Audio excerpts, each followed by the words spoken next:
was one of the millions who gazed up toward the heavens in anticipation and awe. I was one of the millions of seekers and scientists who traveled thousands of miles to catch a glimpse of this summer's rare wonder. I was one of the millions of reverent suitors who respected the power of the rays and dared only to look through those magical glasses or through viewfinders handmade from shoeboxes and aluminum foil. We gathered for the spectacle. We gathered as witnesses, men, women, and children in Washington State. We walked quickly and quietly and got into position as if it were a kind of religious ceremony, never rehearsed. We were ready to watch and wait for that fleeting moment when the earth, moon, and sun would be in perfect alignment. People spoke in a new vocabulary, words like umbra, corona, and totality. A periwinkle glow was cast across the field, and I realized that suddenly it was cool.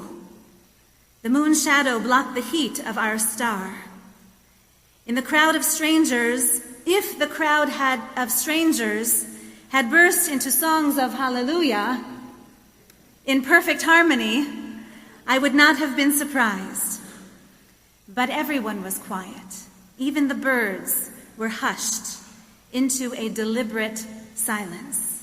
Every creature was struck by a rare and indescribable change. What bracha does one say when witnessing an eclipse? Baruch atah Adonai Eloheinu melech haolam, shekocho ugvurato v'zivo malei olam. Praised are you, eternal our God, ruler of time and space, whose power and might and radiance fill all the universe.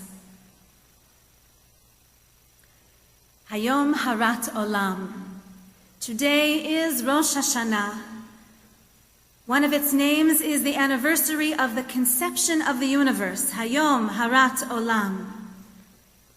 And so today we stop in our busy tracks, like those birds, and we pause for just a few fleeting moments today to ponder the wonders of creation, to remember that we are a part of creation, to remember the Creator, and to sing Shehechianu, an expression of gratitude for having brought into this life, this miraculous and mysterious life.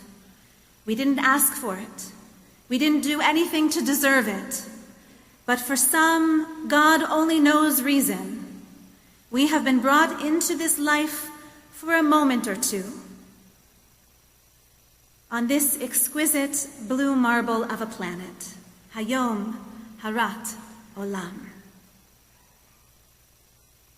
The great 20th century German Jewish theologian Martin Buber reads the history of the Jewish people and lives it and understands that God is sometimes near and sometimes far, sometimes present and sometimes seemingly, heartbreakingly absent.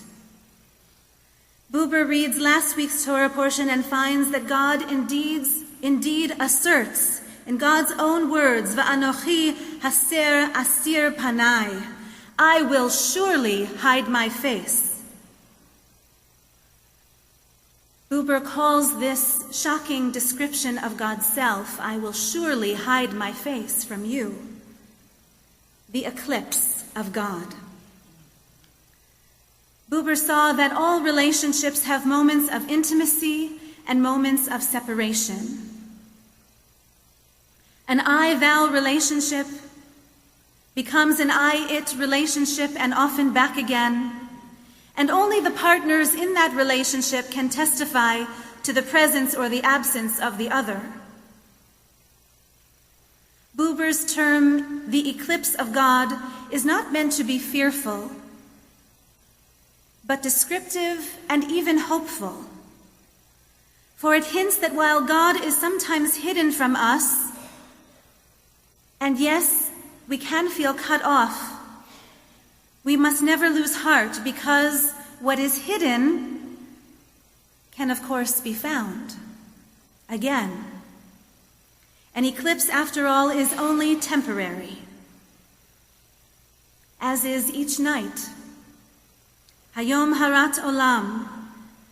Our Talmudic sages imagine when the world was new, when Adam and Eve were created on the sixth day of creation, so content with the perfection that God had bestowed upon them in the Garden of Eden.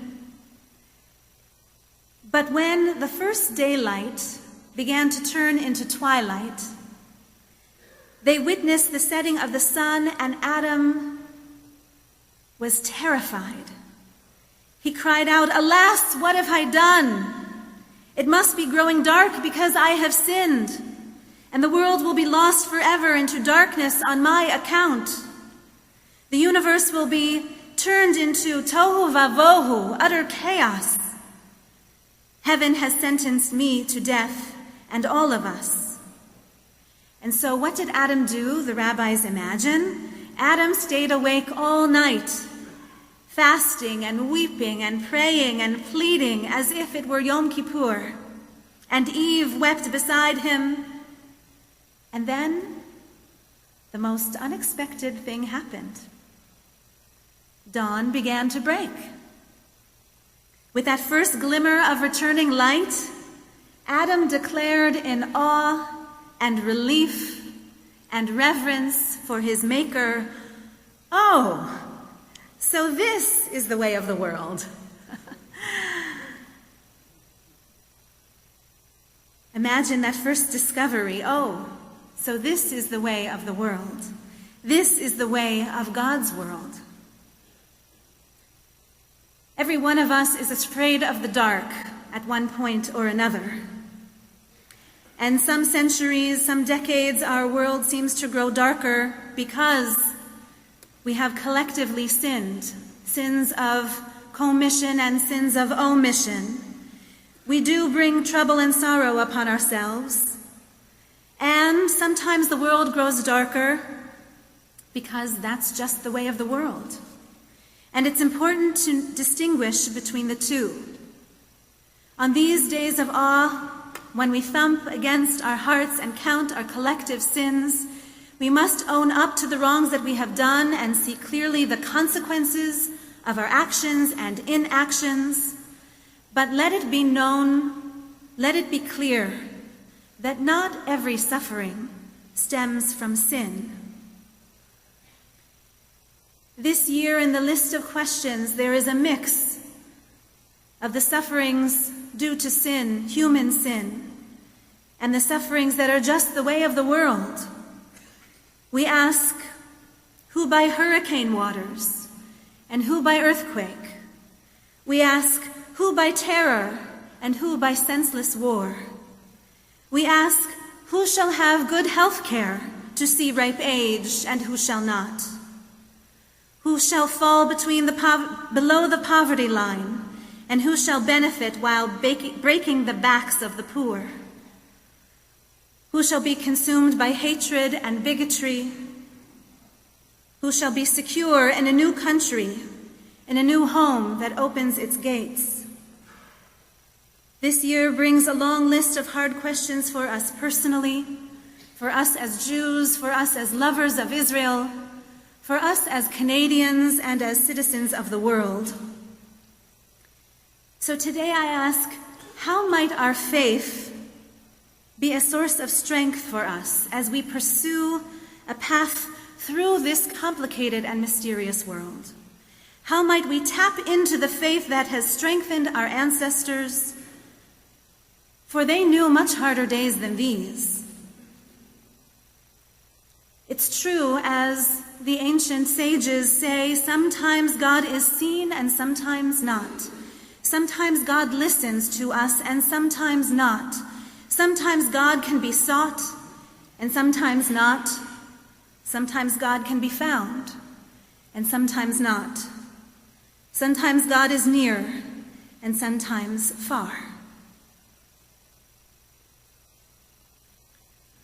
Our sages were brave enough to offer this as a theology which we might embrace in days like these, or we might set aside and pursue another one all our own. But seeking and finding is a common thread throughout all our sacred texts. A Hasidic tale tells that once Rabbi Dov Ber of Mezrich was walking on the street accompanied by his disciples when they saw a little girl hidden in an alcove, weeping. When the rabbi asked, "Why are you crying?" she answered him, "I was playing hide and seek with my friends, but they never came to look for me." Reb Dov Ber turned to his disciples and taught, "In the answer and in the tears of this child, I have heard the weeping of the Shekhinah." It is written in our Torah, "Va'anochi haser aser panai," and I will surely hide my face, God says. It is as if God were weeping and crying out, "I have hidden my face, but why won't you come to look for me?" Today we must ask ourselves privately, am I searching? Do we often enough turn Godward? Are we curious enough to seek God out? Are we patient enough to study where God may be hiding in our sacred texts?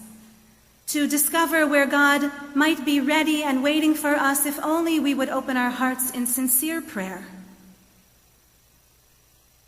When we take up a mitzvah, as I know we often do we assign it to our relationship with God?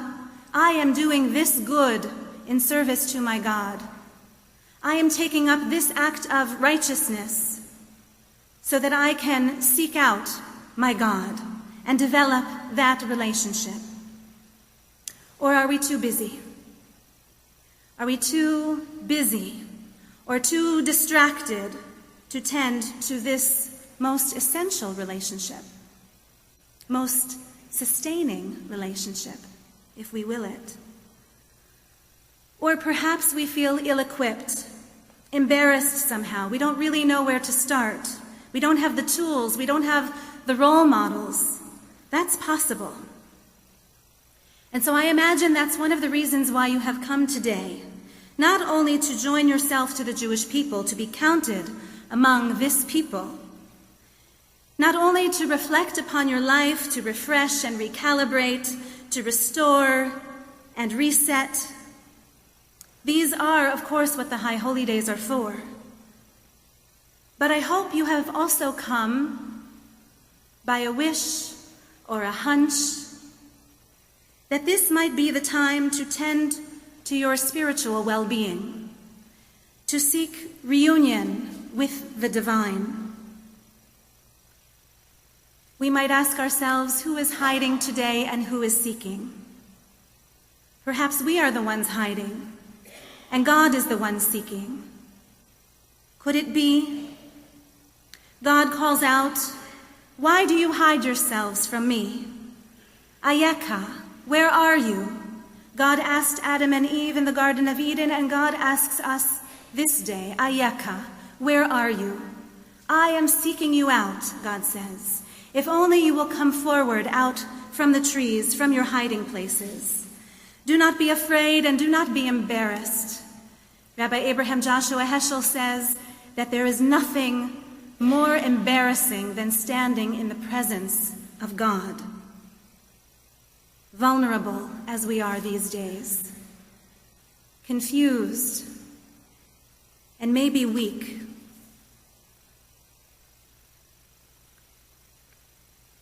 When that eclipse was over in Washington State, so was the magic. It was only a few fleeting moments.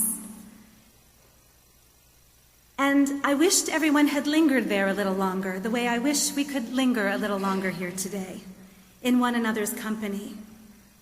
But instead, everyone packed up their gear, their tripods, their folding chairs, and they went back to their days.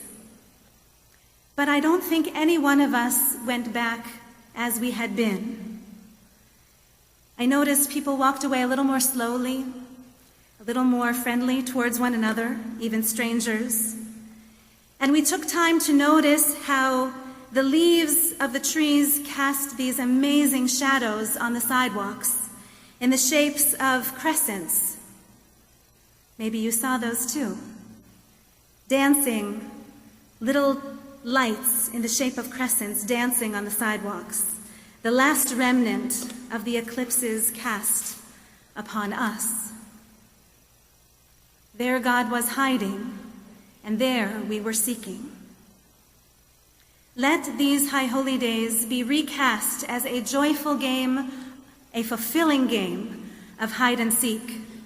Let us come out of our hiding places unafraid to be found by our God and delighted by the reunion that could be. And may God too make God's self known to us. Let the attributes that we sang just moments ago before the open ark be revealed to us. When Moses sought God out and asked, Hareini na et kvodecha, please, I beg of you, reveal yourself to me, something of your glory to me. God said, Adonai, Adonai, El Rachum v'Chanun. You will know me by my attributes of mercy and patience and compassion. May these attributes be revealed to us who seek as well. And then we will be so blessed. Eloheinu v'Elohei Avotenu Ya'aleh v'Yavo, God and God of our ancestors, be mindful of us, seek us out. Zochreinu Adonai Eloheinu bo l'tova, remember us for good.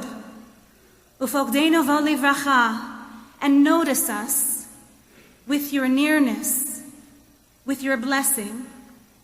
V'hoshi'enu vo l'chayim, and rescue us so that we might live. Amen.